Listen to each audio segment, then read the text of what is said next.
Shalom Bapak Ibu yang Tuhan kasihi, kita kembali bertemu pada video yang kedua. Tetapi fokus video ini adalah pada project Bible Study. Dan ini adalah video yang pertama untuk project Bible Study.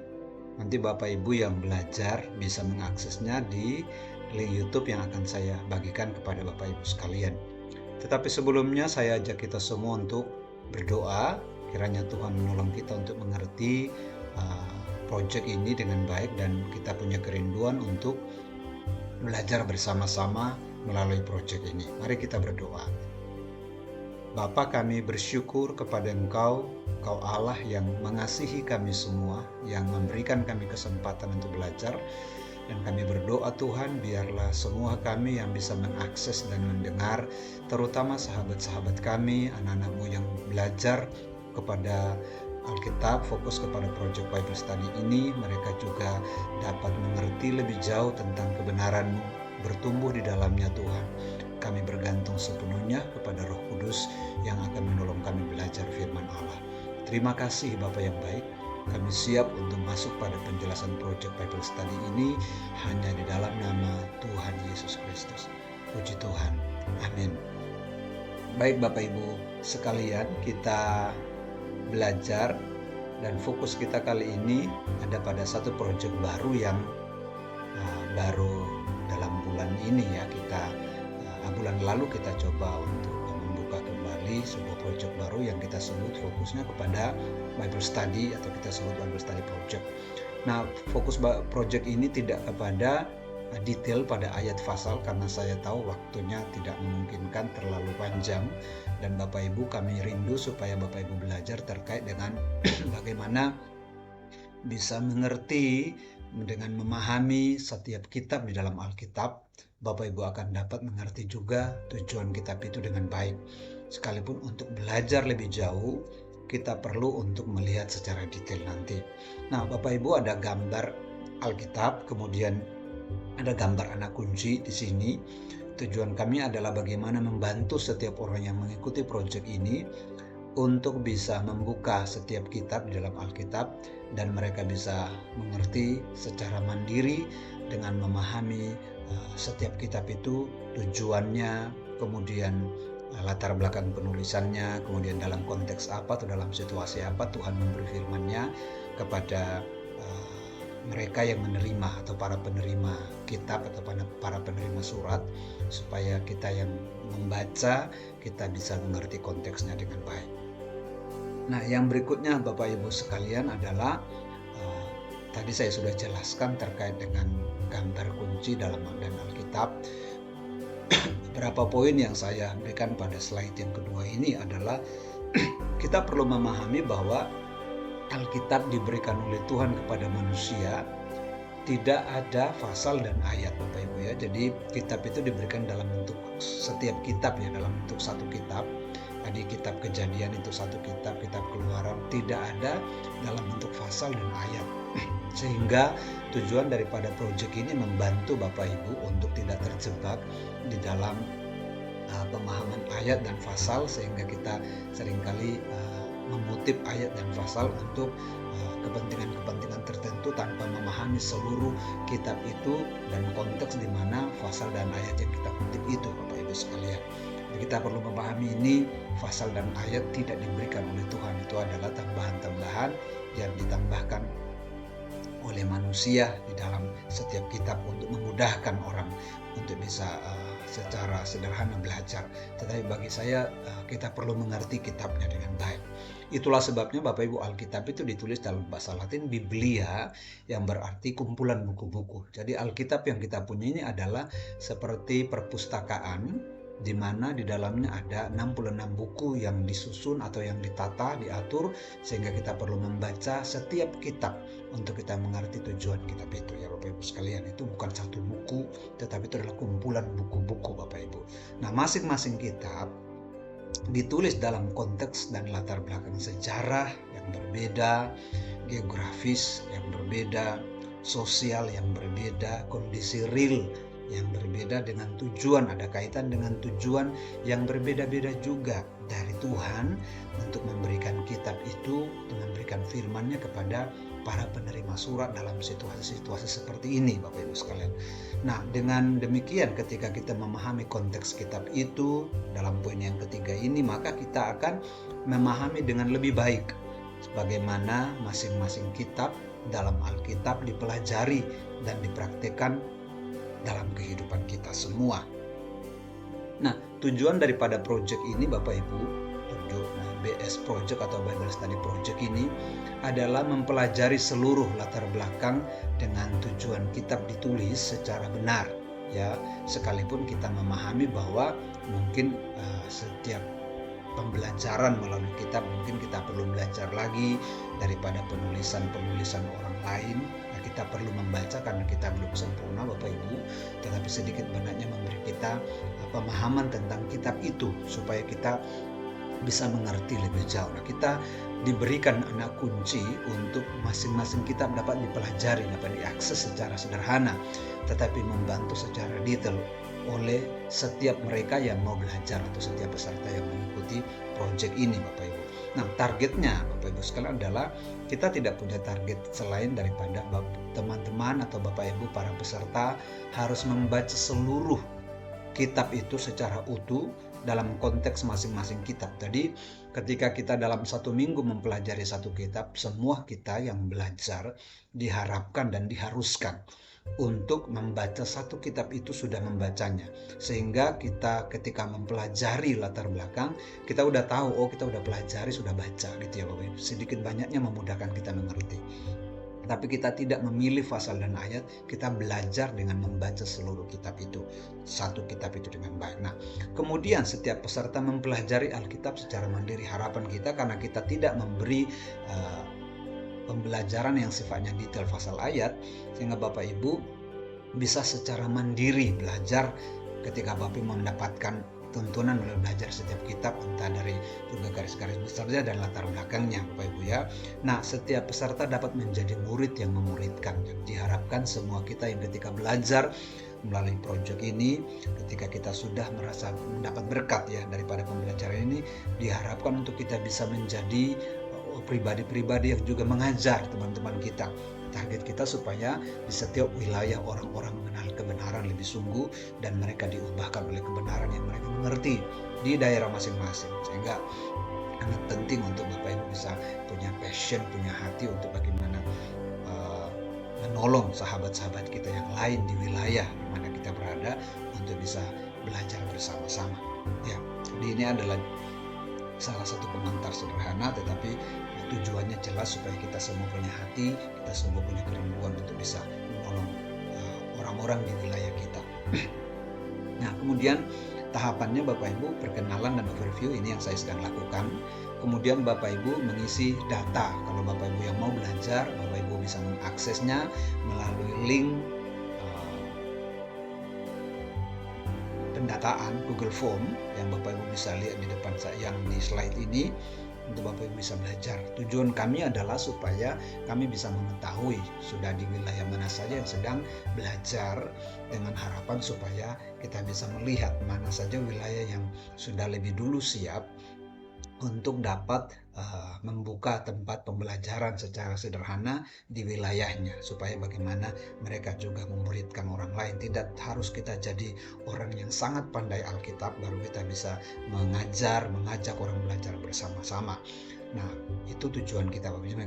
Makanya kita memberikan Bapak Ibu Google Form untuk mengisinya. Nah, mengikuti kelas setiap 1 jam per minggu. Kami sudah berjalan selama 2 minggu ini Bapak Ibu sekalian, sehingga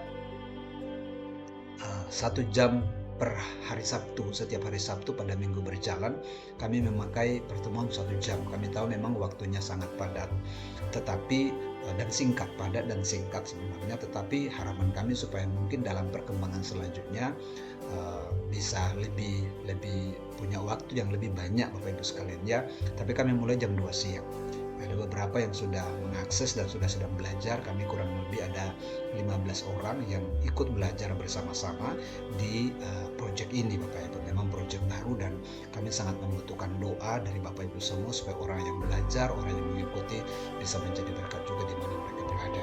Nah, membuat jadwal rutin ini adalah tahapannya Bapak Ibu, tidak hanya untuk membaca lepas, tetapi perlu ada sebuah rencana tahapan dalam hal membaca secara rutin Alkitab. Masing-masing kitab secara utuh harus dibaca Bapak Ibu sekalian. Kita kalau tidak punya waktu yang kita buat secara rutin, skala waktunya secara rutin, kadang-kadang kita miss Bapak Ibu sekalian. Nah, sehingga kita perlu mengenal secara utuh dengan belajar membaca. Lebih dekat kita mengenal, lebih benar, dan apa yang tertulis di dalam masing-masing kitab, sehingga kita tidak salah mengutip, kita tidak salah menyebut ayat, menyebut konteks, karena kita sudah membaca. Minimal itu membantu kita untuk mengenal lebih dekat kitab itu. Kemudian Bapak Ibu boleh mengajukan pertanyaan-pertanyaan terkait temuan. Mungkin ada kebingungan saat Bapak Ibu membaca kitab-kitab ini, Bapak Ibu bisa memberi pertanyaan di grup Bapak Ibu. Kalau pada saat kelas waktu tidak mencukupi untuk bertanya, Bapak Ibu bisa bertanya melalui WhatsApp group yang sudah ada, supaya kita bisa menjawab secara bersama-sama di sana untuk belajar saling membangun satu dengan yang lain. Kemudian aturannya sederhana, Bapak Ibu melakukan tugas secara mandiri yang tadi, yaitu membaca kitab. Seluruh kitab itu dalam setiap kali pertemuan Bapak Ibu sudah bisa memastikan membaca kitab yang akan kita bahas dan mengajukan hasil temuan. Ya, seperti yang tadi saya bilang, pertanyaan bisa diajukan melalui grup, kita bisa diskusi di sana. Nah, komitmen mengikuti pertemuan, sangat dibutuhkan komitmen mengikuti pertemuan tersebut, BS Project ini sampai selesai Bapak Ibu sekalian. Target kami adalah dalam 1 tahun kurang lebih kita bisa menyelesaikan seluruh kitab dalam Alkitab, tetapi saya menyadari banyak pergumulan dan kita harus melangkah supaya kita tahu apa kendala-kendalanya. Kita merindu supaya 1 tahun kita bisa mengenal isi kitab itu secara baik, sekalipun belum secara detail, tapi minimal kita belajar dengan lebih baik dan lebih mengenal kebenaran. Siap memuridkan orang lain setelah mengikuti pembelajaran di Base Project. Jelas kita punya target yang demikian. Tidak membawa ini peringatan bagi kita semua yang mau belajar, dan ini seringkali terjadi Bapak Ibu, tidak membawa doktrin atau dogma gereja masing-masing. Saat Bapak Ibu baca Alkitab, Bapak Ibu sedang menyelidiki kebenaran Tuhan, bukan membawa pemahaman gereja Bapak Ibu. Jadi baca dan pelajari, dan Bapak Ibu kalau mau mengikuti, Bapak Ibu harus tahu bahwa kita tidak mengizinkan untuk Bapak Ibu membawa doktrin gereja. Dan kalau Bapak Ibu membawa doktrin gereja, jangan sampai Bapak Ibu menghakimi, karena seringkali pemahaman, penafsiran, pemahaman gereja dan ajaran gereja masing-masing yang berbeda, sekalipun itu pada taraf penafsiran Bapak Ibu, tetapi bisa mengakibatkan saling menghakimi, saling menyalahkan, bukan saja menyalahkan pribadi, tetapi menyalahkan gereja, yang kita tahu betul bahwa gereja adalah bukan gedungnya, bukan juga organisasi, tetapi gereja yang sebenarnya adalah gereja yang Tuhan bangun. Bapak, kita semua adalah gereja Tuhan. Dengan alasan apapun, tidak ada alasan apapun Bapak Ibu dengan menyalahkan siapapun terkait pemahaman dan penafsiran mereka. Jadi mohon Bapak Ibu memperhatikannya dengan baik. Kemudian kita harus tahu bahwa hanya Roh Kudus sebagai guru agung yang akan menuntun kita semua untuk mengerti kebenaran. Bahwa kita punya kerinduan, kita terbatas dalam pemahaman, bukan berarti bahwa kita tidak bisa belajar, tapi kita tahu bahwa ada batasan kemampuan kita mengenal kebenaran, dan kita bergantung kepada Roh Kudus. Nah, pendahuluan proyek ini Bapak Ibu, kita akan belajar tentang Perjanjian Lama. Bapak Ibu harus menghafalkan ada berapa kitab dalam Alkitab dan nama-namanya minimal Bapak Ibu kenal. Kejadian sampai Maleaki ada 39 kitab, dan Bapak Ibu tolong hafal ya. Kemudian Perjanjian Baru ada 27 kitab. Hafalkan, tolong dihafalkan supaya kita ketika orang berkata, Ester itu di mana ya? Kita tidak bingung carinya gitu ya Bapak Ibu, contohnya. Nah, kemudian kita harus menyadari bahwa pada awalnya Perjanjian Lama membingungkan. Memang ketika kita baca ada yang bertanya, Pak, kenapa ini kok bingung sekali gitu ya? Nah, dan sukar dimengerti memang. Tetapi dengan memahami latar belakang, dengan kita belajar bersama-sama dan memahami bersama-sama konteks setiap kitab, akan menolong kita untuk lebih tertarik kepada masing-masing kitab. Nah, harapan kita supaya ada interest, ada daya tarik yang lebih ketika kita belajar firman Allah, kita baca dan kita dituntun, terutama dalam Perjanjian Lama. Nah, Allah lah sebagai sumber dari setiap firman-Nya. Ya, saya bukan sumber firman Allah, tapi saya sebagai alat yang sama-sama sharing bersama untuk Bapak Ibu sekalian, kita bisa belajar bersama. Kita hanya bergantung dan meminta kepadanya tuntunan dan gairah untuk lebih mengenal Dia di dalam firman-Nya. Ya, Bapak Ibu sekalian. Nah, ini adalah slide terakhir saya untuk Bapak Ibu sekalian. Ini adalah overview seluruh kitab Perjanjian Lama yang Bapak Ibu bisa lihat dalam satu slide. Nah, dimulai dengan kitab Kejadian, yaitu awal mula atau masa di mana belum ada Israel, Bapak Ibu, dan itu adalah masa di mana dari Kejadian 1 sampai 11 kalau Bapak Ibu lihat itu. Nah, ada penciptaan, ada kejatuhan, ada air bah, Babel, itu masa manusia pertama, Bapak Ibu sekalian. Kemudian mulai dari pasal 12 sampai seterusnya, itu Tuhan fokus kepada satu tokoh yang namanya Abraham. Pada 2000 tahun sebelum Kristus datang, Bapak Ibu, Abraham dipilih, itu terkait dengan pilihan Allah kepada satu pribadi yang nanti melaluinya datanglah keturunannya yang akan menjadi sebuah bangsa yang akan kita lihat dalam kitab Keluaran dan selanjutnya, Bapak Ibu sekalian. Kemudian mereka yang memimpin adalah para patriark atau bapak-bapak iman, bapak-bapak yang menurunkan Israel, Bapak Ibu, baik Abraham, Ishak dan Yakub. Nah, kitab Ayub berada pada masa ini. Nanti kita sampai pada kitab Ayub, kita akan belajar bersama-sama. Kemudian ada Yusuf, itu Kejadian 12 sampai 50. Kemudian Bapak Ibu ada masa di mana gap ya, karena ada 400 tahun lebih orang Israel diperbudak di tanah Mesir, Bapak Ibu, dan itu waktu itu tidak ada kisah ya, tidak ada yang mengkisahkan itu dalam Alkitab, sehingga kita sebut itu adalah 400 tahun masa gap, atau ada Allah berdiam. Kita sebut Allah berdiam bukan berarti Allah tidak berbicara, tetapi tidak ada akses, tidak ada keterangan di dalam Alkitab.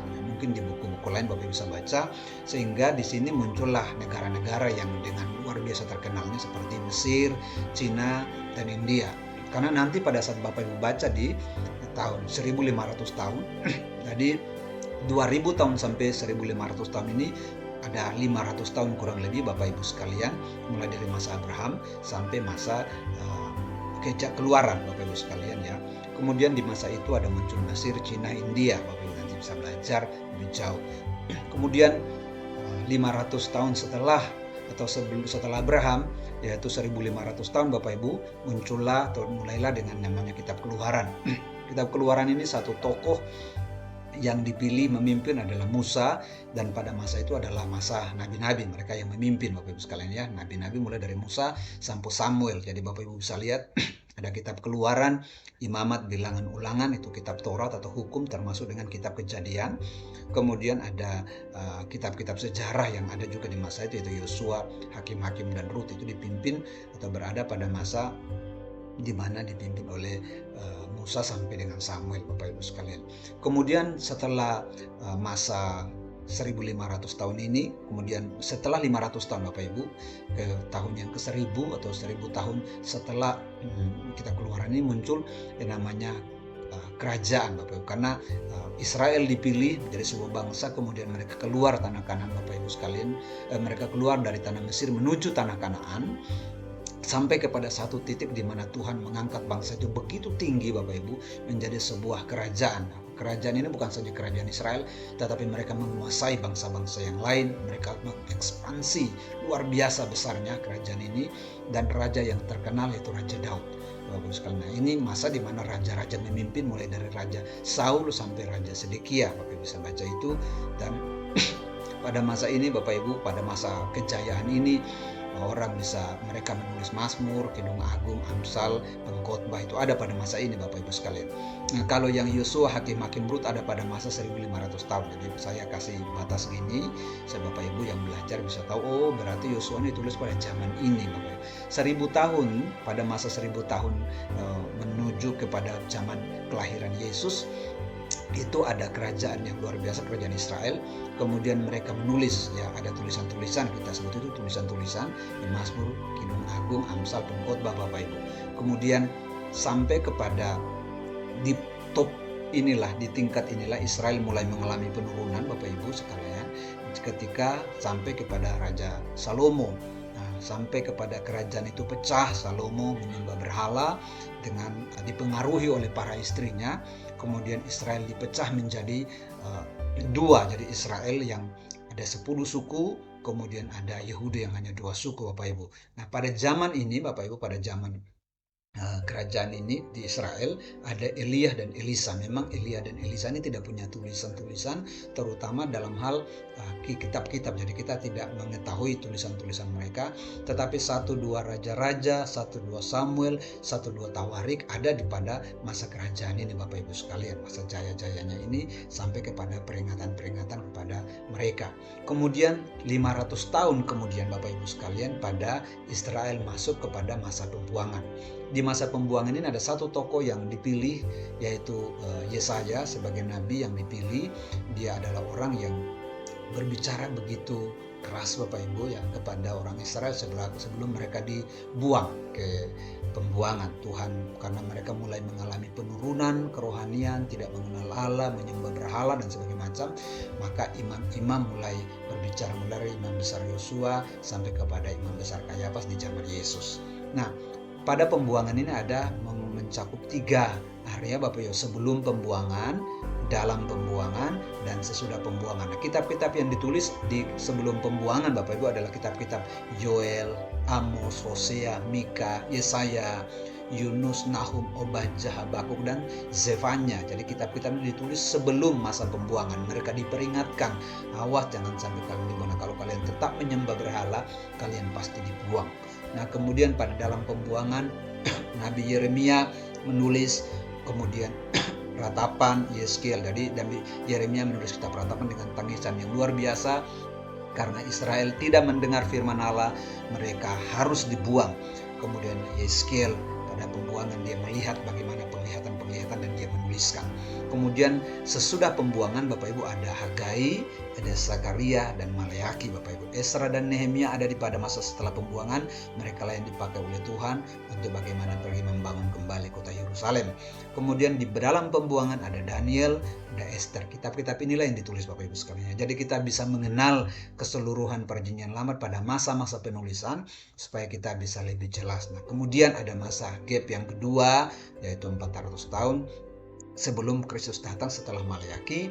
Kemudian muncullah filsafat-filsafat, muncullah orang-orang yang luar biasa dengan pengetahuan, baik Sokrates, Plato, Aristotle, kemudian Konfusius, Alexander Agung, dan Julius Caesar ada pada masa ini Bapak Ibu sekalian.